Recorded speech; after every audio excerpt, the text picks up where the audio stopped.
अज जे हिन रखियल प्रोग्राम के अंदर असांजा बुजुर्ग उलमाए किराम मौलाना फजीलतुल शेख कारी मुश्ताक अहमद साहब मौजूद आहिनि ऐं उन खां बाद में शीरीअ सभा फजीलतुल शेख मौलाना गुलाम अकबर जलालानी साहब भी मौजूद आहिनि। उन्हनि जी मौजूदगी में मूं अदना तालिब इल्म के अवां साथियुनि जे साम्हूं बीहारियो वियो आहे तो क़ुरान ऐं हदीस मुबारका मजा चंद नसीहतूं अवां साथियुनि जे साम्हूं रखंदुसि। अल्लाहुल अल्लाम खां दुआ इल्तिजा अपील ऐं अर्ज़ ऐं सवाल आहे त अल्लाह रब्बुल आलमीन मूंखे सही माना में ॻाल्हाइण जी तौफ़ीक़ अता फ़रमाए, हक़ सच बयान करण जी तौफ़ीक़ अता फ़रमाए ऐं असां सभिनी सामिईन खे क़ुरान ऐं हदीस ॿुधण खां बाद में पंहिंजे वजूद नफ्स जे अमली किताब जे अंदर तब्दीली आणण जी तौफ़ीक़ अता फ़रमाए। अल्लाह रब्बुल आलमीन अंबिया अलैहिमुस्सलातु वस्सलाम जिन ते आसमान का किताब नाजिल फरमाया, उन्हनि किताबनि मझां हिकिड़ो किताब क़ुरान मजीद आहे जेको अव्हांजे मुंहिंजे मस्जिदनि में अव्हांजे मुंहिंजे घरनि में बि मुमकिन आहे मौजूदु हुजे। ही किताब उहो किताब आहे पूरी कायनात आदम अलैहिस्सलातु वस्सलाम खां वठी करे मुहम्मदुर रसूलुल्लाह सल्लल्लाहु अलैहि वसल्लम ताणी अंबिया अलैहिमुस्सलाम या आदम अलैहिस्सलातु वस्सलाम जी औलाद खां वठी करे ता क़यामत ताणी पैदा थींदड़ हर इंसान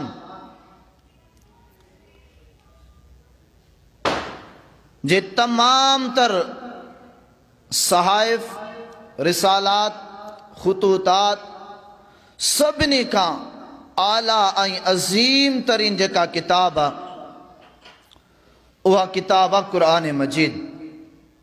ऐं उन किताब सां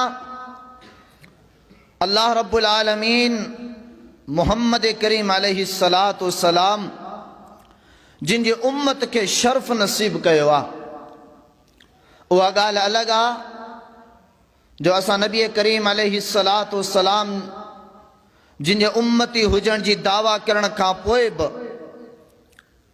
पंहिंजे सीने जे अंदर क़ुरान मजीद के न विहारे सघियासीं, पंहिंजे घरनि जे अंदर क़ुरान मजीद जी तालीम जारी न करे सघियासीं, पंहिंजो अखलाक ऐं किरदार क़ुरान मजीद मुताबिक़ न बणाए सघियासीं। इहा हिकिड़ी अलॻि ॻाल्हि आहे।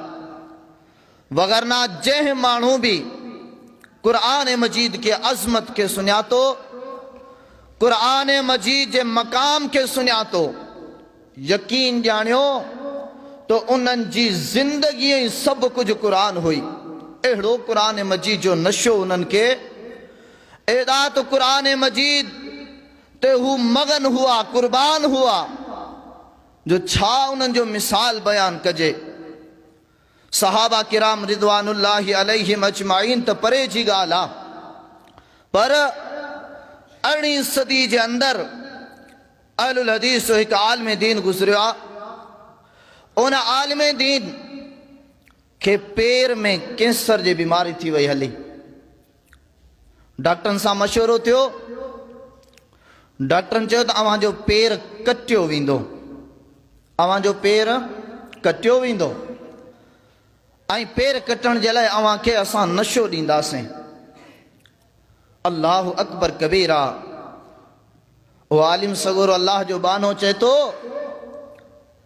सॼी ज़िंदगी मूं कॾहिं बि नशो न कयो आहे, सॼी ज़िंदगी मूं कॾहिं बि नशो न कयो आहे।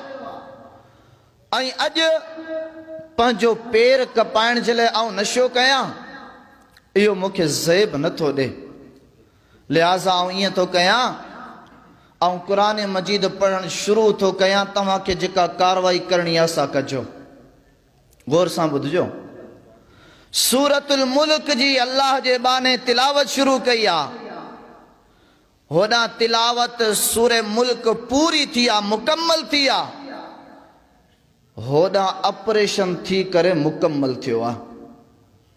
ॾिसे पियो पंहिंजे अखियुनि सां, वढ टुक हले पई, नशे जी सुई कोन लॻी आहे। एॾो त क़ुरान मजीद जे अंदरि हुननि खे नशो मिलंदो हुयो, एॾो सुकून मिलंदो हुयो। इहा 18वीं सदी जे हिकु अल्लाह जे बाने जो मिसाल आहे।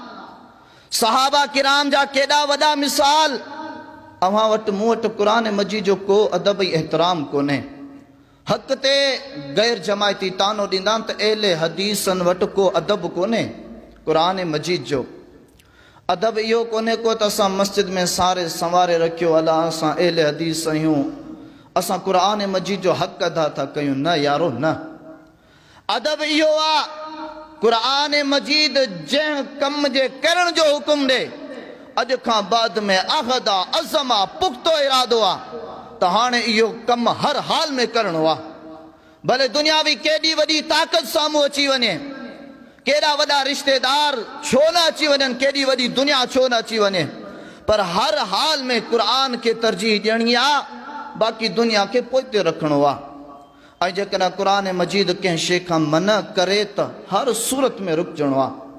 जेकॾहिं असां ईअं न कयोसीं त अॼु पंहिंजी हालत ॾिसूं पिया, केतिरनि बीमारियुनि में मुब्तला, केतिरनि परेशानियुनि में मुब्तला, केतिरनि फितननि में मुब्तला।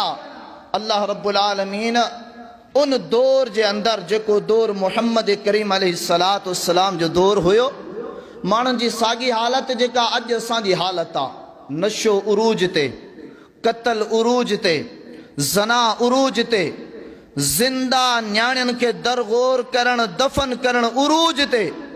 अल मक़सद का बि ज़ुल्म जहिड़ी ॻाल्हि न रहियल हुई जेका उन दौर जे अंदरि न हुजे हा। ओ ऐन उन्ही दौर में अल्लाह रब्बुल आलमीन क़ुरान मजीद नाज़िल कयो। छो नाज़िल कयो त माण्हू इन गुनाहनि वारी ज़िंदगी खां, इन अंधेरे वारी ज़िंदगी खां निकिरी करे अख़लाक, किरदार, मोहब्बत, चाहत, अल्लाह जे सही रस्ते ते अचनि, अल्लाह खे सुञाणनि, पंहिंजी जेका इंसानियत आहे उनखे सुञाणनि। इंसान जो अल्लाह रब्बुल आलमीन क़ुरान मजीद जे अंदरि मिसाल ॾिनो। सूरतुल बक़रा पहिरें सिपारे जे अंदरि रब्बुल आलमीन फरमाए थो, इंसान जो केॾो वॾो मक़ाम आहे। जेकॾहिं इंसान रब जो फर्मा बरदार थिए, रब्बुल आलमीन जो चयो मञे, रब जे क़ुरान खे पंहिंजे सीने में समाए, रसूल करीम अलैहिस्सलातु वस्सलाम जिन फरमान खे पंहिंजे सीने में समाए, त इन जहिड़ो को भलो माण्हू हिन ज़मीन जी पुठ ते कोन्हे को। पर जेकॾहिं इहो साॻियो माण्हू ॿियो रस्तो इख्तियार करे, न रब खे सुञाणे, न क़ुरान खे सुञाणे, न मुहम्मद करीम अलैहिस्सलातु वस्सलाम खे सुञाणे, रब फरमाए थो इन माण्हू जहिड़ो को किनो माण्हू कोन्हे को। माण्हू त ठहियो, पर हिन दुनिया में का बि अहिड़ी मख़लूक कोन्हे का जंहिंखां ही गंदो इंसान किरियल ऐं बदतर ऐं हक़ीर न हुजे। रब्बुल आलमीन पंहिंजे क़ुरान मजीद जे अंदरि मिसाल ॾिनो इंसानियत ते। रब फरमायो, वइज़ क़ाल रब्बुका लिल मलाइकति इन्नी जाइलुन फिल अर्ज़ि ख़लीफ़ा क़ालू अतजअलु फ़ीहा मन युफ़्सिदु फ़ीहा व यस्फ़िकु दिमा व नहनु नुसब्बिहु बिहम्दिका व नुक़द्दिसु लक क़ाल इन्नी अअलमु मा ला तअलमून। ए इंसान गौर सां ॿुधंदो हल जाए, रब वटि तुंहिंजो केॾो वॾो मक़ाम आहे। रब्बुल आलमीन तोखे केॾे वॾे शर्फ़ सां बख़्शियो आहे। रब्बुल आलमीन केॾा वॾा तोखे मक़ाम ॾिना आहिनि। रब फरमाए थो, मूं इंसान ठाहिण जो इरादो कयो आहे, ओहे नूरी फरिश्ता, उहे फरिश्ता जिन्हनि जे बारे में रब फरमायो ला यासून अल्लाह मा अमरहुम व यफअलून मा युमरून। रब फरमाए तो ओहे फरिश्ता जिन्हनि कॾहिं बि गुनाह जो कम न कयो आ, कॾहिं बि रब जी नाफरमानी न कई आ। ओ उहे फरिश्ता इतराज़ कनि था असांजा रब करीम तू अहिड़े इंसान के पैदा पियो करीं, अहिड़े जानशीन के पैदा पियो करे जेको ज़मीन ते वञी करे फितना फसाद कंदो, जेको ज़मीन ते वञी करे क़त्लो गारत कंदो। ओ सान्या मौलाए करीम रही ॻाल्हि तुंहिंजी इबादत जी, रही ॻाल्हि तुंहिंजी पाकाई बयान करण जी, रही ॻाल्हि तुंहिंजी तस्बीह बयान करण जी, असां ई काफ़ी आहियूं। रब फरमाए तो न न मुंहिंजा फरिश्तो न, इहा ॻाल्हि कोन्हे का, अवां सम्झो नथा, अवां ॼाणियो नथा।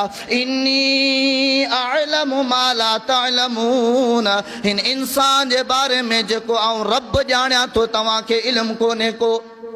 उहे फरिश्ता जेके गुनाहनि खां पाक, जेके रब्बुल आलमीन जे हुकुम खां पहिरियां को कम न कनि ऐं हुकुम अचण खां बाद में वरी देर न कनि, उहे फरिश्ता जेके गुनाहनि खां पाक, उन्हनि जे मथां रब इंसान खे फज़ीलत ॾिनी आहे। फरमाई लक़द ख़लक़नल इंसान फी अहसनि तक़वीम। ओ पूरी दुनिया जो मखलूकूं सभु हिकिड़े पासे करे छॾियो। अल्लाहु अकबर कबीरा। रब फरमाए तो जहिड़ो इंसान के मूं ख़ूबसूरत करे बणायो आहे, जहिड़ो मूं इंसान के मक़ाम ॾिनो आहे, शर्फ़ ॾिनो आहे, कंहिं बि मखलूक खे उहो मक़ाम ऐं शर्फ़ न ॾिनो आहे। एॾो वॾो इंसान जो मक़ाम आहे, पर रब फरमाए तो इहो साॻियो इंसान जेकॾहिं न उभती राह वठे, पंहिंजे रब खे न सुञाणे ऐं ज़िंदगी जे मक़सद खे न सुञाणे, तो रब छा फरमायो? फरमाई वलक़द ज़रअना लिजहन्नम कसीरम मिनल जिन्न वल इंस लहुम क़ुलूबुन ला यफ़क़हून बिहा वलहुम अयुनुन ला युबसिरून बिहा वलहुम आज़ानुन ला यस्मऊन बिहा उलाइका कल अनआम बल हुम अज़ल। रब्बुल आलमीन फरमाए तो इंसान के असां अखियुनि सां नवाज़ियो, कन्ननि सां नवाज़ियो, दिलि सां नवाज़ियो आहे। जेकॾहिं कन अखियूं दिलि हुजण जे बावजूद बि इंसान पंहिंजे मक़ाम खे न सुञाणे, इंसान पंहिंजे रब खे न सुञाणे, इंसान पंहिंजी हयात ज़िंदगी जे मक़सद खे न सम्झे, रब फरमाए तो उलाइका कल अनआम, इहो इंसान जानवरनि जी आहे, बल हुम अज़ल, बल्कि उन्हनि जानवरनि खां बि वधीक बदतर ऐं बुरो आहे। हिकिड़े पासे फरमाए तो एॾो वॾो मक़ाम, ॿिए पासे फरमाए तो जेकॾहिं इंसान किरे, पंहिंजो मक़ाम न सुञाणे, पंहिंजे मक़ाम ते न बीहे, त इहो जानवरनि खां बि वियल आहे। जानवर कहिड़ा? कुते खे अवां या सेज विछाए करे उन ते विहारींदा आहियूं, सूअर खे सेज ते विहारींदा आहियूं, ओ इंसान सेजनि ते वेहंदा आहिनि। पर जेकॾहिं इहो इंसान पंहिंजे रब खे न सुञाणे, रब फरमाए तो हिन ज़मीन जे पुठ ते पूरी मखलूकात में सभ खां बदतरीन जेको जानवर सूअर आहे, इहो इंसान उन खां बि किरियल आहे। अंदाज़ो लॻायो, इहो मक़ाम कंहिं ॿुधायो? इहो मक़ाम अव्हांखे मूंखे क़ुरान ॿुधायो त पंहिंजे मक़ाम खे सुञाणियो। ओ क़ुरान जी तालीमात खे सम्झण जी कोशिशि कयो। रब्बुल आलमीन ॿिए पासे मिसाल ॾिनो, फरमाए बिस्मिल्लाहिर रहमानिर रहीम वल आदियाति ज़बहा फलमूरियात क़दहा फलमुगीरात सुबहा फअथरन बिही नक़आ फवसतन बिही जमआ इन्नल इंसान लिरब्बिही लकनूद।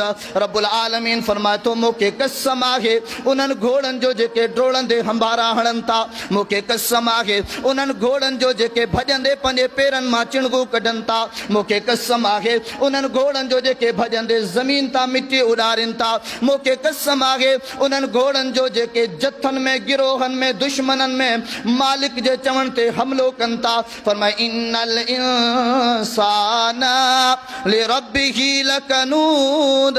रब्बुल आलमीन फरमाए तो ऐं कसम खणा तो घोड़े जो, कसम खणी करे चवां तो जेकॾहिं इंसान रब खे न सुञाणे, पंहिंजे मक़ाम खे न सुञाणे, पंहिंजे रसूल खे न सुञाणे, अज़ीम किताब क़ुरान खे न सुञाणे, त इहो घोड़े खां बि वियल आहे, ना शुक्र आहे ना फरमान। अंदाज़ो लॻायो केॾो वॾो रब मक़ाम रखियो, किथे ॿुधायई? क़ुरान में। क़ुरान अव्हां जी मुंहिंजी ज़िंदगी जो पूरो हिकिड़े कानून जो किताब आहे, दस्तूर जो किताब आहे, ज़वाबी जो किताब आहे। उथो कीअं, वेहो कीअं, खाओ कीअं, पियो कीअं, वॾनि सां कीअं मिलो, नंढनि सां कीअं मिलो, इबादतूं कीअं कयो, कारोबार कीअं कयो, सभु शइ क़ुर में मौजूदु आहे। पर असांखे क़ुर मजीद वणे ई नथो। असांखे फौज़िया जा गाना वणंदा, शेरो शाइरी वणंदी, शाह लतीफ़ जा शेर वणंदा, अल्लाह अकबर कबीरा। नौजवान जी हालत ॾिसो।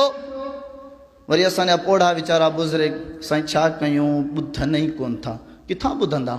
तो जॾहिं रब जी न ॿुधी जवानी जी हालत में, रसूल जी न ॿुधी जवानी जी हालत में, क़ुर जी न ॿुधी जवानी जी हालत में, क़ुर खे न सुञातो जवानी जी हालत में, तो पोख ई अहिड़ी पोखी आहे जेका हाणे तूं लुणी पियो, हाणे तुंहिंजी कोन ॿुधंदा। हाणे पंहिंजी ज़िंदगी ज़हर में गुज़ारे ख़ामोश थी करे दुनिया मां हलियो वञ। अल्लाह अकबर कबीरा। अज़ीज़ दोस्तो, बुज़ुर्गो, क़ुर खे सुञाणो। क़ुर कहिड़ी शइ आहे? फरमाए अलिफ लाम रा किताबुन अंज़लनाहु इलैका लितुख़रिजन नास मिनज़्ज़ुलुमाति इलन-नूर बिइज़्नि रब्बिहिम इला सिरातिल अज़ीज़िल हमीद। रब्बुल आलमीन फरमाए तो दुनिया वारो ही उहो किताब अथव जे किताब के असां मोहम्मद करीम अलैहिस्सलातु वस्सलाम जिन्ना नाज़िल कयो आहे। छो नाज़िल कयो आहे? लितुख़रिजन नास मिनज़्ज़ुलुमाति इलन-नूर। मुंहिंजा हबीब 40 साल ज़िंदगी मुशरिकीन मक्का में गुज़ारी आहे, कुरैशन में गुज़ारी आहे। सब तुझे अखलाक का वाकिफ़ आहिनि, सब तुझे किरदार का वाकिफ़ आहिनि, सब तुझे गुफ्तार का वाकिफ़ आहिनि, सब तुझी अमानतदारी का वाकिफ़ आहिनि, सब तुझी सच्चाई का वाकिफ़ आहिनि। पर मुंहिंजा हबीब इन सब हुजण जे बावजूद भी माण्हुनि खे तूं गुमराही मां न कढे सघियो आहे, माण्हुनि खे दलदल मां न कढे सघियो आहे, माण्हुनि खे ज़ुल्म मां न कढे सघियो आहे, माण्हुनि खे गुनाहनि मां न परे करे सघियो आहे। ऐं रब तो ते महिरबान थींदे ही अहिड़ो अज़ीम किताब नाज़िल कयां पियो ओ जंहिंजे ज़रिए तूं माण्हुनि खे गुनाहनि मां कढे रोशनी ॾांहुं आण। बिइज़्नि रब्बिहिम इला सिरातिल अज़ीज़िल हमीद। ओ जेको साराह भरियल रब आहे, ओ वॾी हम्द ऐं सना वारो रब आहे, ओ उन जे हुकुम सां उन जे रस्ते ते आणीन। इन क़ुर जे ज़रिए रब फरमाए तो क़द जाअकुम मिनल्लाहि नूरुन व किताबुम मुबीना। ए दुनिया वारो तव्हां वटि रोशन किताब आयो अथव। ओ जंहिं किताब खे तव्हां पढ़ंदो, सीने सां लाहींदो, पंहिंजे घर जे अंदरि उन जी तालीम हलाईंदो, तरबियत हलाईंदो, ओ क़ुर जे ज़रिए तव्हां बि नूर बणिजी वेंदो। ओ क़ुर जे ज़रिए अव्हां जी औलाद में इज़त बणिजी वेंदी। ओ क़ुर जे ज़रिए मुआशरे में इज़त मिलंदी। क़ुर जे ज़रिए तव्हांखे दुनिया में इज़त मिलंदी। ओ एॾो वॾो क़ुर जो मक़ाम आहे। ओ जेके क़ुर खे पढ़नि था उन्हनि खे एॾो वॾो मकाम मिले तो क़ुर जो छा मकाम आ? रब फरमाए तो लौ अनज़लना हादल क़ुरआन अला जबलिन लरअयतहु खाशिअन मुतसद्दिअन मिन खशियतिल्लाह व तिलकल अम्सालु नज़रिबुहा लिन्नास लअल्लहुम यतफक्करून। ओ इंसान सुञाण जा क़ुर जी अहमियत, क़ुर जी अज़मत, क़ुर के पुठी ॾींदे पंहिंजी ज़िंदगी गुज़ारी तो, क़ुर जो अदब एहतराम न तो करे। रब फरमाए तो हिन क़ुर के जेकॾहिं असां बेज़ुबान बेसाह जबल ते नाज़िल कयूं हा, पहाड़नि ते नाज़िल कयूं हा, इहो क़ुर जी अज़मत, क़ुर जो अदब, क़ुर जी करामत, क़ुर जो एहतराम बर्दाश्त न कंदे इहो जबल भी फाटी ज़रा ज़रा रेज़ा थी वञे हलियो हा। छाकां? मिन खशियतिल्लाह, अल्लाह जे ख़ौफ़ खां। त अल्लाह मुंहिंजे मथां हेॾी वॾी अज़मतन भरी नेमत जो नुज़ुल कयो। रब फरमाए तो बेसाह, बेज़ुबान, बिना अखियुनि वारा, बिना कननि वारा, बिना दिलनि वारा जेके जबल आहिनि उन्हनि ते क़ुर नाज़िल थिए हा तो उहे बि रब जे ख़ौफ़ मां फाटी पवनि हा। इंसान खे रब जो ख़ौफ़ कोन्हे। आहे आहे अव्हां खे मूंखे ख़ौफ़? पंहिंजे दिलि ते हथ रखी ॿुधायो त असांखे रब जो ख़ौफ़ आहे? जेकॾहिं रब जो ख़ौफ़ हुजे हा तो जंहिं क़ुर में प्यारे पैगम्बर अलैहिस्सलातु वस्सलाम जो मक़ाम, नबी अलैहिस्सलातु वस्सलाम जी हदीस जो मक़ाम कॾहिं बि असां ॾाढ़ी न कूड़ियूं हा। आहे अल्लाह जो ख़ौफ़? नबी अलैहिस्सलातु वस्सलाम जिन छा फरमायो? अल मुअज्जमुल कबीर जे अंदरि अब्दुल्लाह बिन उमर रज़ी अल्लाह तआला अन्हु फरमाइनि था हिकिड़े ॾियारे असां मजूसियुनि जो ज़िक्र कयूं पिया। कंहिंजो? मजूसियुनि जो, जेके बाह जा पूॼारी। नबी अलैहिस्सलातु वस्सलाम जिन असांजी ॻाल्हि ॿुधी अल्लाह जे हबीब फरमायो मुझा सहाबियो निशानी याद कजो जिते बि तव्हां अहिड़ी निशानी वारे माण्हू खे ॾिसो जंहिंमें या सिफ़त जंहिंमें अलामत जंहिंमें हरकत जंहिंमें या निशानी मौजूद हुजे अल्लाह अकबर फरमायूं तो उहो मजूसी अथव। कहिड़ी अलामत या रसूल अल्लाह सल्लल्लाहु अलैहि वसल्लम पाण फरमाइनि था ॾाढ़ियूं कूड़ींदा मुछूं डांड छॾींदा।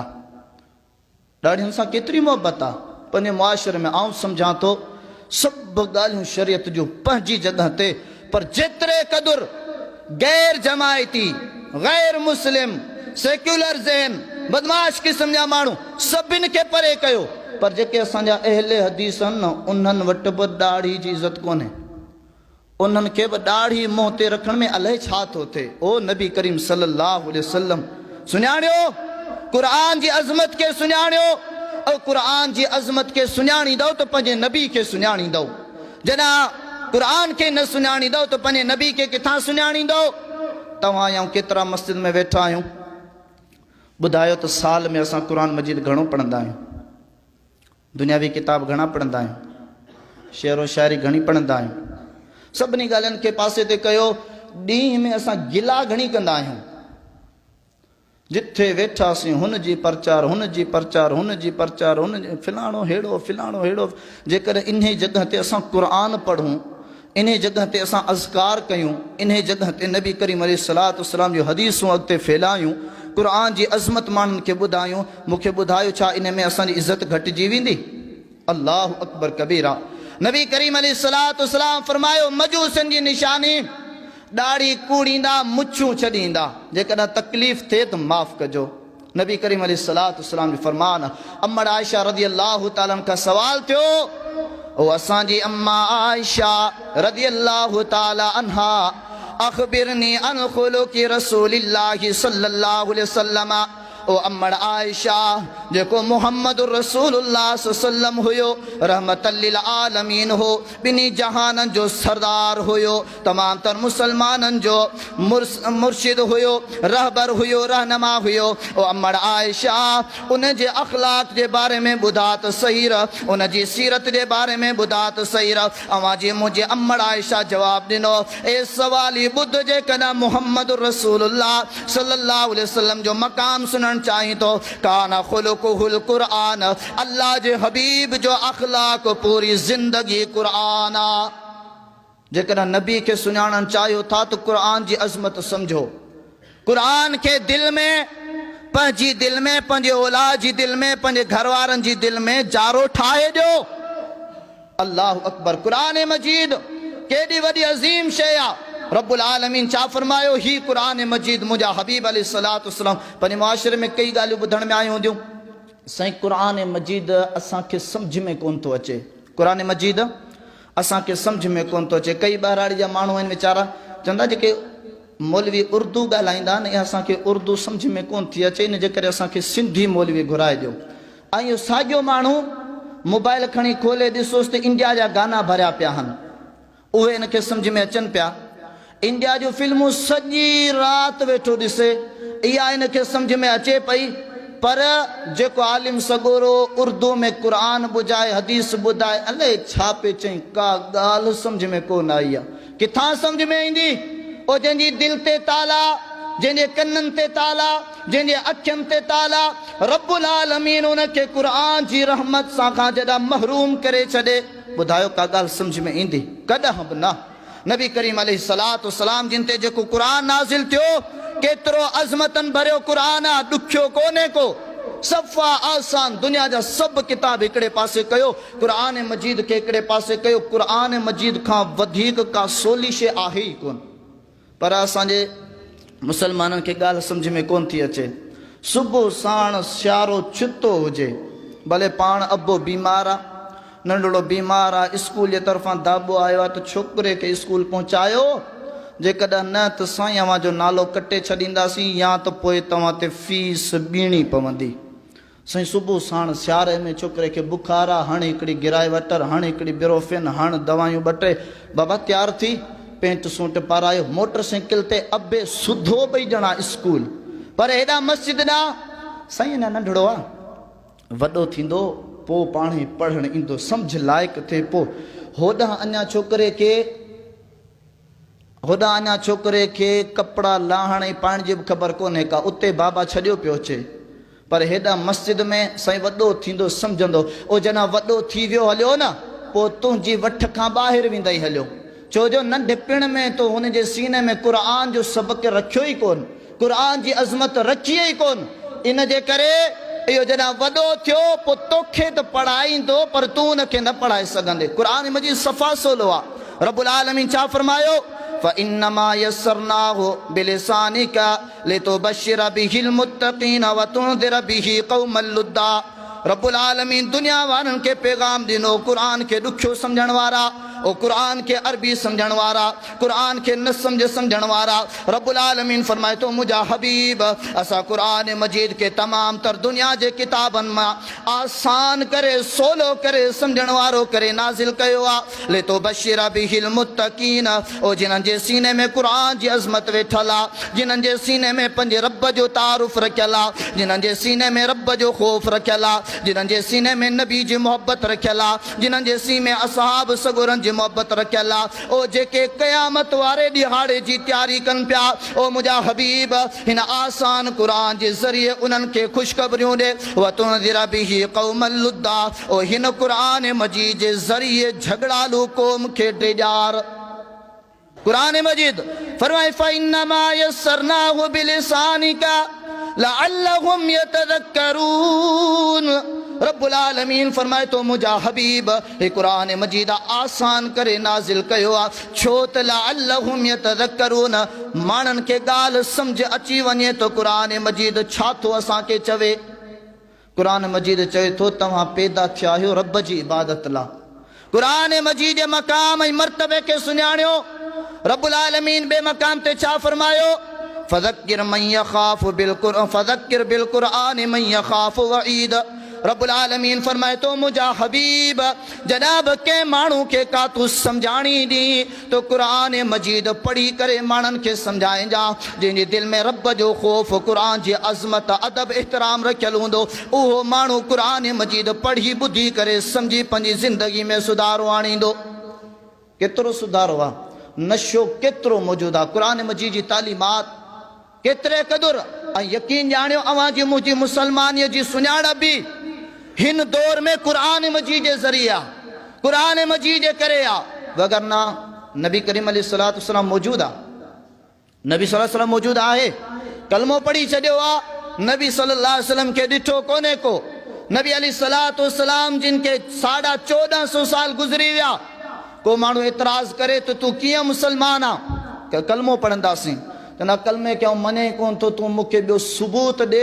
त तूं कीअं मुसलमान आहे पोइ मुसलमान क़ुरान मजीद खणी करे पढ़ी ॿुधाईंदो ऐं उन जूं तालीमूं ॿुधाईंदो त हिन क़ुरान ही तालीमूं ॾिनियूं आहिनि जिन्हनि ते आउं अमल कयां पियो मुंहिंजी सुञाणप क़ुरान मजीद आहे त आउं मुसलमान आहियां क़ुरान मजीद खे छॾे ॾींदो केर बि कोन सुञाणींदो क़ुरान मजीद जेके पढ़नि था जेके इल्मु पिराइनि था जेके क़ुरान मजीद जो अदब एहतराम रखनि था अल्लाह ताला इन क़ुरान जे ज़रिए उन्हनि खे वॾा मक़ाम ॾिना आहिनि अवां जे मुंहिंजे प्यारे पैगम्बर मुहम्मद रसूलुल्लाह सल्लल्लाहु अलैहि वसल्लम जी हदीस मुबारका पाण फरमाइनि था इन्नल्लाह यरफ़उ बिहाज़ल किताब व यज़उ बिही अक़वामा बेशक अल्लाह रब्बुल आलमीन हिन क़ुरान जे ज़रिए ओ हिन किताब जे ज़रिए अल्लाह से मानन के इज्जतूं बि बख़्शींदो आहे इन क़ुरान जे ज़रिए हिन क़ुरान जे करे अल्लाह से मानन के रुसवाई ख़वार बि कंदो आहे तव्हां आऊं कहिड़ी ॻाल्हि था पसंदि कयूं ख़्वारी वारी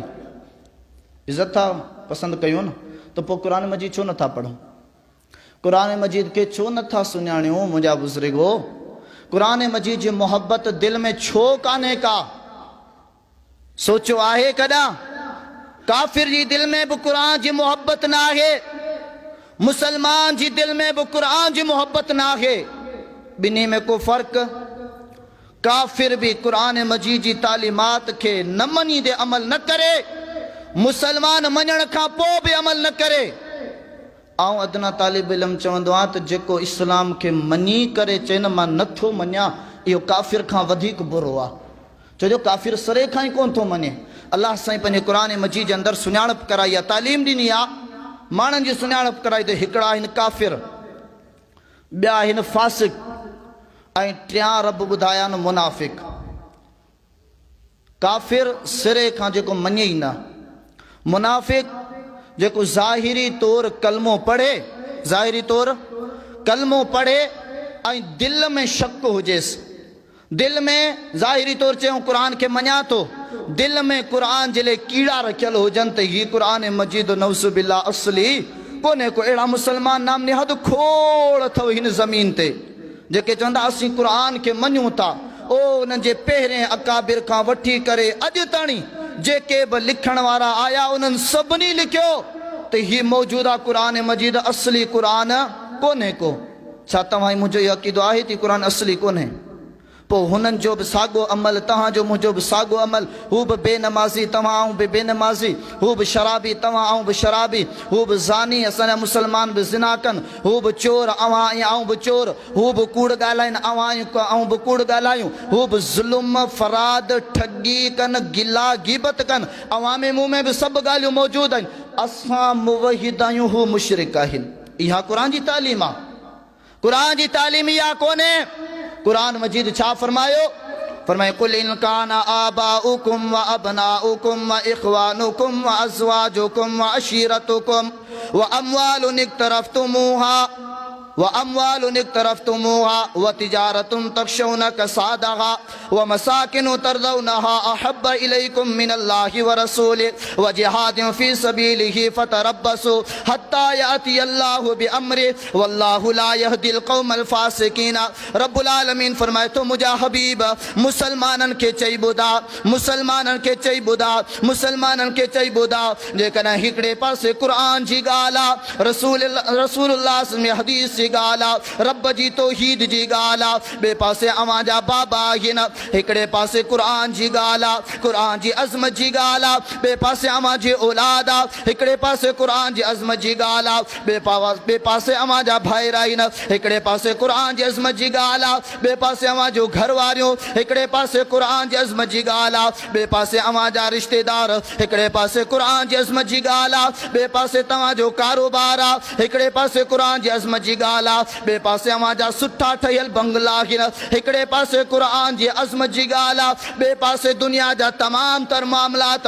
रब फरमाए तो अहब्ब इलैकुम मिनल्लाहि व रसूलिहि व जिहादिन फी सबीलिहि। जेकॾहिं क़ुर खां वधीक तव्हां उन्हनि सभिनी खे अज़मत ॾियो था, उन्हनि जा चेहरा अचनि था क़ुर खे छॾे था ॾियो, उन्हनि जूं ॻाल्हियूं अचनि थियूं क़ुर खे छॾे था ॾियो, उन्हनि जा मेणा ताना अचनि था क़ुर खे छॾे था ॾियो। ओ रब्बुल आलमीन फरमाए तो क़ुर खां वधीक, रब खां वधीक, रब जे रसूल खां वधीक, रब जी राह में जिहाद करण खां वधीक जेकॾहिं अवां खे दुनिया वारा आहिनि त रब फरमाए तो फतरब्बसू हत्ता याति अल्लाहु बिअम्रिहि। पोइ इंतज़ार कयो त रब्बुल आलमीन जो अमर आर्डर अज़ाब इलाही कॾहिं थो अचे। फरमाए वल्लाहु ला यहदिल कौमल फासिकीन।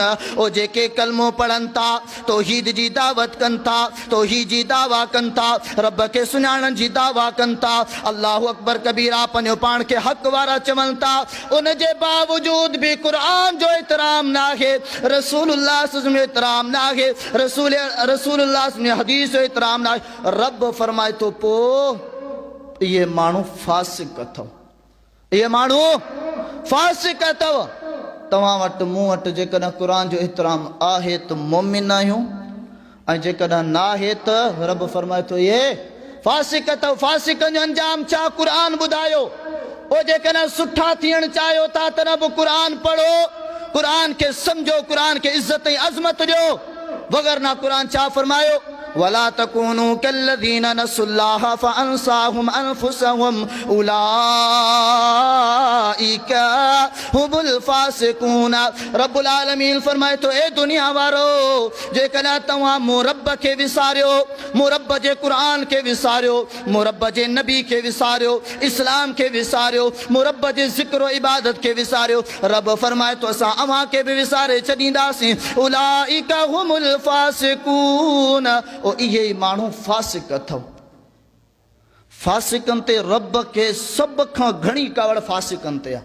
छो हिकिड़ो माण्हू अहिड़ो आहे, दुनिया जो मिसाल वठूं, जेको ज़ाहिरी तौर अवां सां सां हर वक़्तु गॾु आहे, हर वक़्तु गॾु आहे, सम्झो त पंहिंजो आहे, उहो तकलीफ़ ॾिए थो, ऐं उन जे मुक़ाबले में गैर माण्हू आहिनि, उहे बि तकलीफ़ ॾियनि था।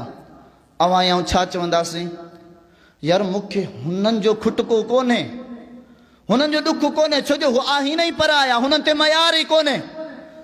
हालांकि भले हू क़तल करे हलिया वञनि, केॾो वॾो नुक़सान करे हलिया वञनि, ऐं ॿिए पासे ही पंहिंजो थी रहण वारो थोरो नुक़सान ॾिए न, जंहिंजो नुक़सान थियो उहो चवंदो मूंखे ॿियनि जी परवाह कोन्हे, जेतिरी कावड़ मूंखे हिन ते आहे, पंहिंजो थी करे मूंखे खाए पियो, आहे कोन्हे पंहिंजे मुआशिरे में।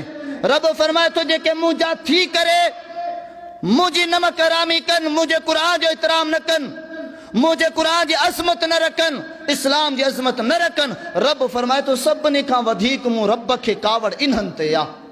असां मुसलमान आहियूं, रब फरमाए थो मुसलमान हुजण जे बावजूद जेको फासिक आहे, मूं रब जी रहमत उन ते कान्हे का। सूरतुल आल इमरान जे अंदरि रब छा फरमायो, कैफ़ यहदिल्लाहु कौमन कफरू बाद ईमानिहिम वशहिदू अन्न रसूल हक़ वजाअहुमुल बय्यिनात वल्लाहु ला यहदिल कौम ज़ालिमीन। गौर सां ॿुधजो, ही मुसलमाननि जो पैगाम आहे, रब जो क़ुरान मुसलमाननि सां मुखातिब आहे। रब्बुल आलमीन फरमाए थो आऊं रब कीअं महिरबान थिया, आऊं रब कीअं रहमत नाज़िल कयां, आऊं रब कीअं फज़ल नाज़िल कयां, आऊं रब कीअं बरकतूं नाज़िल कयां ओ उन्हनि माण्हुनि ते जेके कलमो बि पढ़नि था, अशहदु अल्ला इलाहा इल्लल्लाह व अशहदु अन्न मुहम्मद रसूलुल्लाह। कलमो पढ़ण खां बाद में बि जेकॾहिं क़ुरान जी अज़मत खे नथा सुञाणनि, क़ुरान जी तालीम खे नथा वठनि, क़ुरान जे हुक्मनि खे नथा वठनि, क़ुरान जो अदब इतराम नथा कनि, क़ुरान जी तालीम दावत तबलीग नथा हलाइनि, रब फरमाए तो वल्लाहु ला यहदिल कौम ज़ालिमीन। ओ ये ज़ालिम माण्हू अथव, इन्हनि माण्हुनि खे रब कॾहिं बि हिदायत सां न नवाज़ींदो। उलाइक अल्लज़ीना उलाइक जज़ाउहुम अन्न अलैहिम लानतुल्लाहि वल मलाइकति वन नास अजमईन। रब फरमाए तो कलमो पढ़नि था, काफिर न, ओ गैर मुस्लिम न, कलमे पढ़ण वारा। रब फरमाए तो कलमो पढ़ण का बाद में इस्लाम के न सुञातो। अल्लाह से फरमाए तो दुनिया में, आखिरत में ना, दुनिया में इन्हनि जो बदलो इहो आहे त मूं रब जी बि इन्हनि ते लानत आहे, मूं रब जे फ़रिश्तनि जी बि लानत आहे, तमाम तर इंसाननि जी बि इन्हनि माण्हुनि जे मथां लानत आहे। जंहिं माण्हू जे मथां लानत वसे पोइ रहमत वसंदी। रब जी रहमत ऐं रब जी लानत ॿई कॾहिं बि पाण में न ठहंदियूं। जिथे लानत वसंदी उते रहमत कोन वसंदी। क़ुरान खे सुञाणियो, ही क़ुरान मजीद अहिड़ो अथव, रब फरमाए थो यहदी बिहिल्लाहु मन इत्तबा रिज़वानहु सुबुल सलाम व युखरिजुहुम मिन ज़ुलुमाति इलन नूर। रब्बुल आलमीन फरमाए थो जेकॾहिं मूं रब जी रहमत चाहियो था, मूं रब जी रज़ा चाहियो था, मूं रब जी बरकत चाहियो था, मूं रब जूं महिरबानियूं चाहियो था, मूं रब जी मदद चाहियो था, ओ हिन क़ुरान के सीने सां लॻायो। हिन क़ुरान जे ज़रिए ई अल्लाह साईं हर हिकु माण्हू खे ओ जेको रब जी रज़ा जो मुतलाशी हूंदो आहे, रब जी रहमत जो मुतलाशी हूंदो आहे, रब उन ते महिरबान थी उनखे हिदायत ॾींदो आहे, उन जा तमाम तर मसला हल कंदो आहे, रब उनखे सिधी राह ते आणे करे दुनिया में इज़तूं बख़्शींदो आहे। छाजे करे? क़ुरान जे करे। छाजे करे? क़ुरान जे करे। सहाबा जिन्हनि क़ुरान ॿुधो, सीने सां लॻायो, अल्लाह चई छा फरमायो, रज़ियल्लाहु अन्हुम व रज़ू अन्हु उलाइका हुमुल मुफ़्लिहून। सूरतुल आराफ 9 सिपारो। सहाबा जो मकाम कीअं थियो? फरमाई फल्लज़ीना आमनू बिही व अज़्ज़रूहु व नसरूहु वत्तबउ अन्नूर अल्लज़ी उनज़िला मअ उलाइका हुमुल मुफ़्लिहून। रब फरमाए तो जिन्हनि माण्हुनि ईमान आंदो, मुंहिंजे रसूल खे सचो रसूल तस्लीम कयूं, उन जी मदद कयूं, उन जी इज़त कयूं, उन जो इकराम कयूं, ऐं जेको रब जे तरफ़ां नूर नाज़िल थियो, क़ुरान मजीद नाज़िल थियो, उन जी बि कमा हक़ हू पैरवी करे ॾेखारियूं। रब फरमाए थो उलाइका हुमुल मुफ़्लिहून। दुनिया में बशारत मिली फुला जन्नती फुला जन्नती फुला जन्नती आ, आखिर में रब फरमाए थो वकुल्लम वअदल्लाहुल हुस्ना।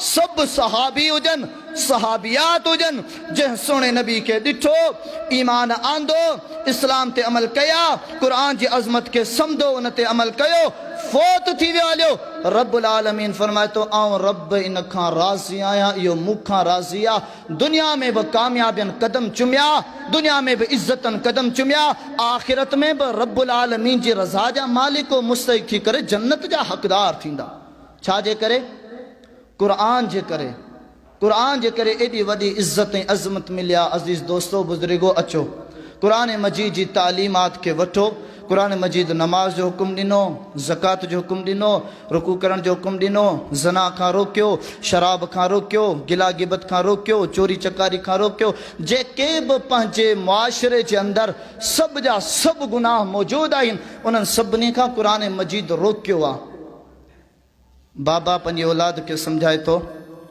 पुटड़ा अव्हां के इहो कम कतई तौर नाहे करणो जेकॾहिं करे अचे तव्हां आहियां छा चवंदासीं वॾो नालाइक आहे वॾो नाफ़रमान आहे पर जेकॾहिं बाबे जो चयो मञींदे उहो अमल न करे त इहो अबो बि हर जगह ते गुण ॻाईंदो रहंदो त मुंहिंजो ही पुट फर्मा बरदार आहे ओ इहो क़ुर चए थो जेकॾहिं तव्हां दुनिया में मूंखे इज़त ॾिनी दुनिया में बि आऊं तव्हांजा गुण ॻाईंदुसि कियां जे मूं मिसाल ॾिनो तो जिन्हनि कुरान जी पैरवी कई इन कुरान जे करे रब फरमायो उलाइका हुमुल मुफ़्लिहून इहो गुण किथे ज़िक्र थियल आहे कुरान में ज़िक्र थियल आहे फरमाए उलाइका हुमुल फ़ाइज़ून कुरान के इज्जत अज़मत ॾियण वारा कामयाब आहिनि गुण किथे ॻायल आहे कुरान में कुरान ॿुधाए पियो फरमाए उलाइका हुमुल मुत्तक़ून ओ जेके नेक परहेज़गार मुत्तक़ी आहिनि कुरान के सुञाणण वारा कुरान के इज्जत ऐं अज़मत ॾियण वारा कुरान गुण ॻातो आहे ओ इहे मुत्तक़ी परहेज़गार अथव